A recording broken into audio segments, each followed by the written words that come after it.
Greetings fellow captains, on 8th of September next World of Warships update will be released, number 0.5.11. As usually there is a lot of changes on horizon, some probably will make you happy, for other you will ask Wargaming what the hell was the purpose of such. Well, you never know, but let's see what was tested on PTR and what Wargaming will serve us in next release.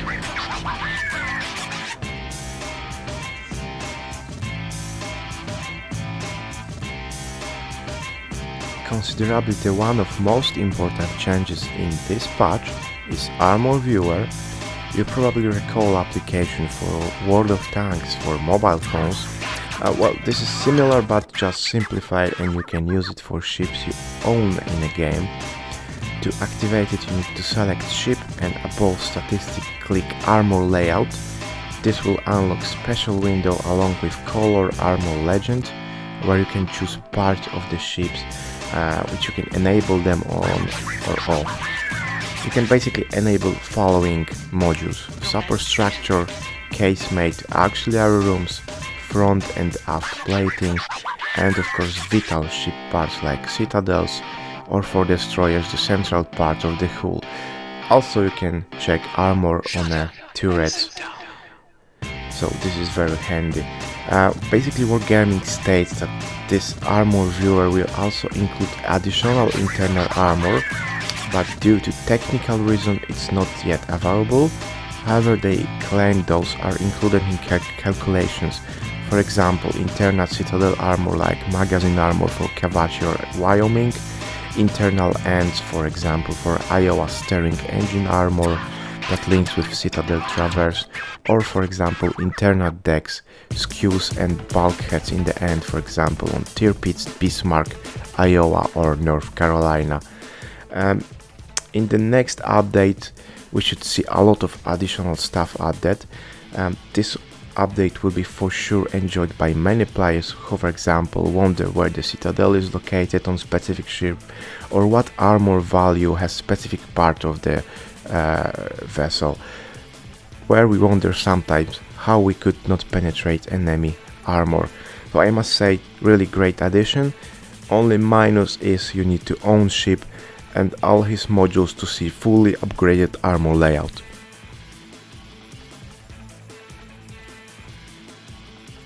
Previous patch brought to us improved armor models for US battleships and cruisers. This release is adding some details to Imperial Japanese Navy battleships and aircraft carriers. This is because ships were added in different stage of game development. Change as previously resulted in around 5% of hit points being redistributed to different parts of the ships. Wargaming state this improvement isn't a buff or a nerf, but they state also the change increase slightly chances of ricochet for armor piercing rounds when enemy is hitting your ships on the bow on the stern. Hacked explosive shells effects remain the same. For me, if you're trying to improve chance of ricochet is defense buff, but what can we know? Okay, during tests on PTR a lot of people was playing Imperial Japanese Navy battleships, mostly I think due to get one day premium. I shoot dozen of them and don't see here even slight improvement. I used some German battleships against, which don't have any problems, and everything was easily penetrated. For example, this poor Yamato with 5 citadel and 80,000 crit.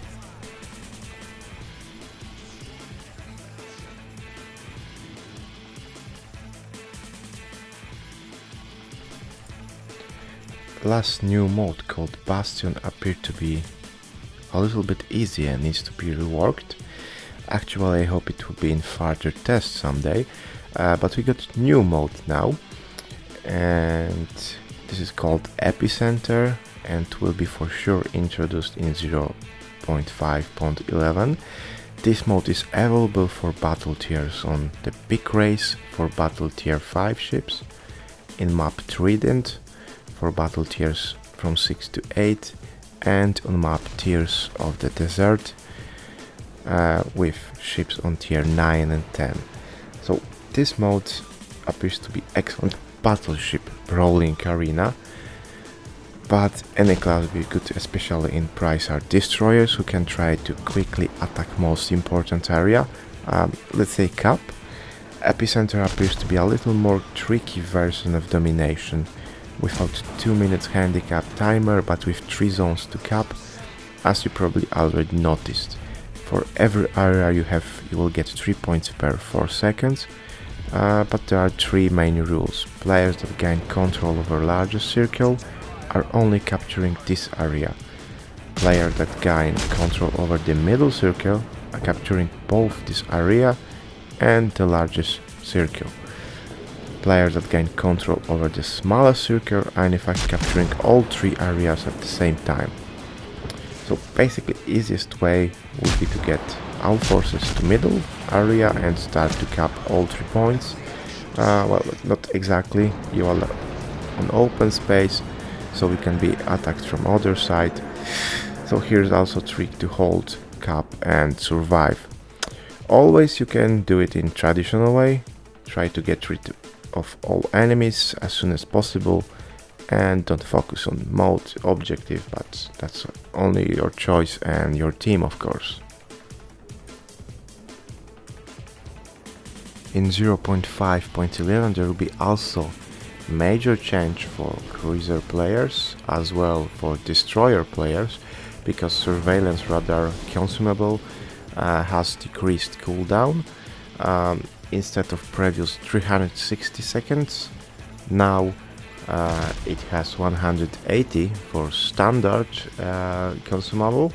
For the premium, from 240 it has been decreased for 120, so unfortunately gameplay with destroyer will be now a little bit harder because this consumable will be refreshing much faster. So it's unfortunately good news for cruisers, bad news for destroyers.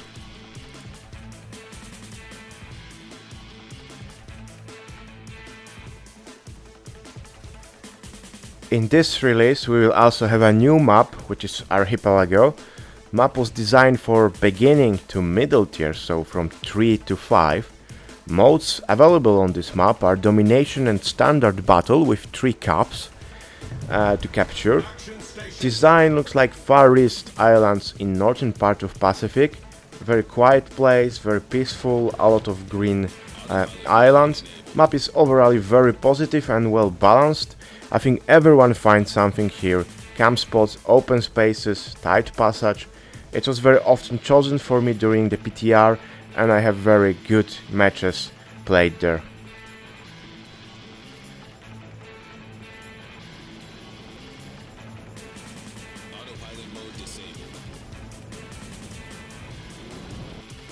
Okay, apart the new map, also 2 other maps were redesigned. The previous maps, Land of Fire, and the second one is Shatter.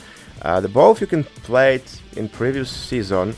I think they were very good for this event. However, Wargaming concluded that for a larger amount of players, like 15 versus 15 match, they are a bit too complicated. So for example, if we're talking about Land of Fire, some islands located on the left part of the map were removed in such way to allow more cover for the center and the left flank. Islands located as a spawn position of both teams were reworked and moved to make it easier for ships to proceed in any direction from their spawn points. As well, distance between islands located on the right flank were slightly increased in order to make gameplay with destroyers more enjoyable, as well to create a better gameplay experience for cruisers. The island in the central right part of the map, located in upper team's part of the map, was rotated in 100 degrees, and this was done to make the gameplay balance fair when both teams are fighting for control of key areas B and C, like it was for example in ranked battles. Moreover, some small islands located in various places on the maps were redistributed and moved to improve the overall gameplay experience and make it easier for ships to maneuver. The second map, Shatter, also known from ranked battle from previous season, was also slightly redesigned in some places. For example, islands in the left part of the maps were enlarged to make them more useful as area of cover. The passages leading to the center of the maps were made less straightforward to provide more headroom for maneuvering. So basically you can now try to outturn torpedoes, but of course it's very risky because you can stuck on the coast. The fairway was expanded in such a way that players were able to prepare for a retreat, but of course element of the risk near the map center was retained. There is more space added in the central K of area to increase the popularity and encourage combat between destroyers for control this area. The two giant islands in the center of the map were made smaller. Now it will be easier to detour around them from the rear. Numerous islands on the right part of the maps were removed because they were basically not useful, and Wargaming also kept open waters in this part of map for the sake of battleship players. In standard battle mode, the bases are now placed diagonally across the map to decrease the probability of situation where a destroyer can capture a base while safe from opposing steam fire due to taking cover behind a large island. Two large islands with a passage between them were added to the right side of the map in order to provide cover. With this addition, player can now use a risky but enticing opportunity to reach their opponent's position in the middle of battle. Well, personally I like this map because during ranked battles it gives us a lot of experience, even in 7 versus 7 battles. Wargaming may have some rights in 15 to 15 players. There was a little bit chaotic here, but you must remember that it is 15 versus 15, so mostly it should be like this. People mostly not communicating between them. So this was the Shatter map. Okay, let's talk a little about other changes, a little smaller ones.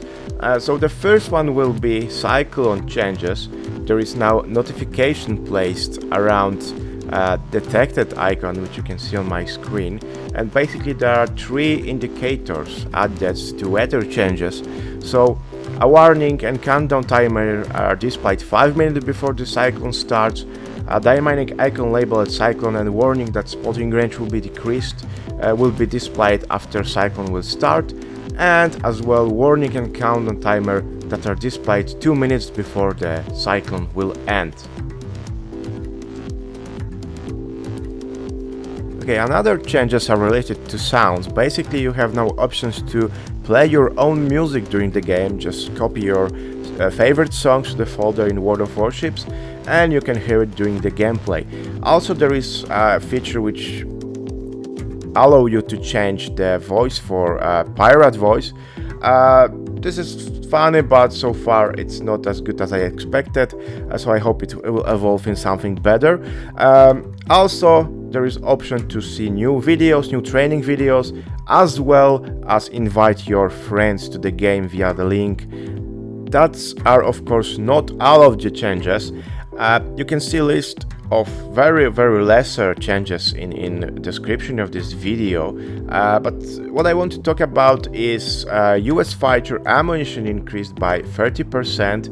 I think it's a very important change for people who play aircraft carriers. You can basically fly with them a little bit longer without resupplying ammo, so you can provide cover for more time. For me it's unfortunately not a big change because I'm not aircraft carrier player. I am mostly focusing on destroyers and battleships. Okay, what else? There will be also interface stability change. Switching between ports, modules, tech tree, etc. will be faster and more smooth. Okay, from other changes which people tested on PTR was also cap, circle, border, visual changes. So you can notice that on 3D map and minimap those white contours are a little bit more visible. It's of course very good change, but minor change which basically do not affect gameplay so much. Okay guys, there's also features that are not included in this release in 0.5.11. I'm talking about consumables port. Basically there was idea to split defensive anti-aircraft fire and radar into two separate slots for cruisers class ships, but I don't see this in overall patch not released. So I'm assuming Wargaming has decided to not implement this yet. I think this was due to negative feedback on forum. Also, what else? There were two maps which we have occasion to test. One is called Shards, the second one is Sleeping Giants. I was basically participating in around 100 or 150 matches during PTR, and I couldn't get Sleeping Giant, not even once.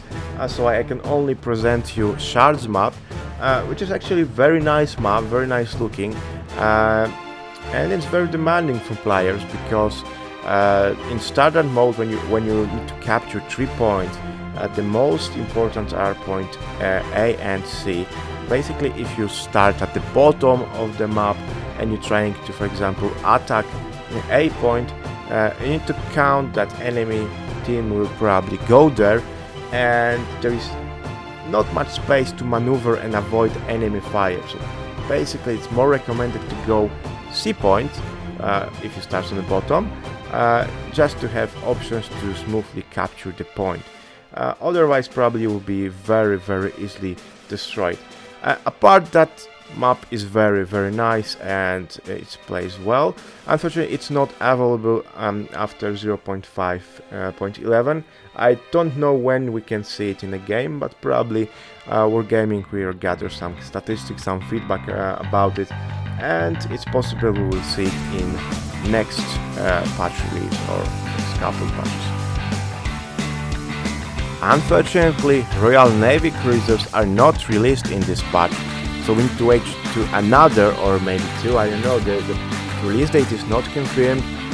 So if you want to play Black Swan, Weymouth, Caledon, Danae, Emerald, Leander, Fiji, Edinburgh, Neptune or Minotaur, we unfortunately need to wait. There is also information that there will be premium UK cruiser Belfast. As well, we know that those cruisers will have smoke generator consumable, and also they will be able to launch torpedo one by one, which is very nice addition. But of course we will see once super testers done their testing and those are released into the game. That's all folks, this was patch 0.5.11 of World of Warships. I hope you like this video. If you have any questions, please write them down below in the comment section. Always remember you can participate in public test realm to check newest wargaming ideas which are not always implemented into the game. Please remember to subscribe to my channel for more videos. Your support is of course very welcome. In the near future I will be organizing some contests with prizes, but only for subscribers. So that is all. Sail safe, watch for torps, and see ya later!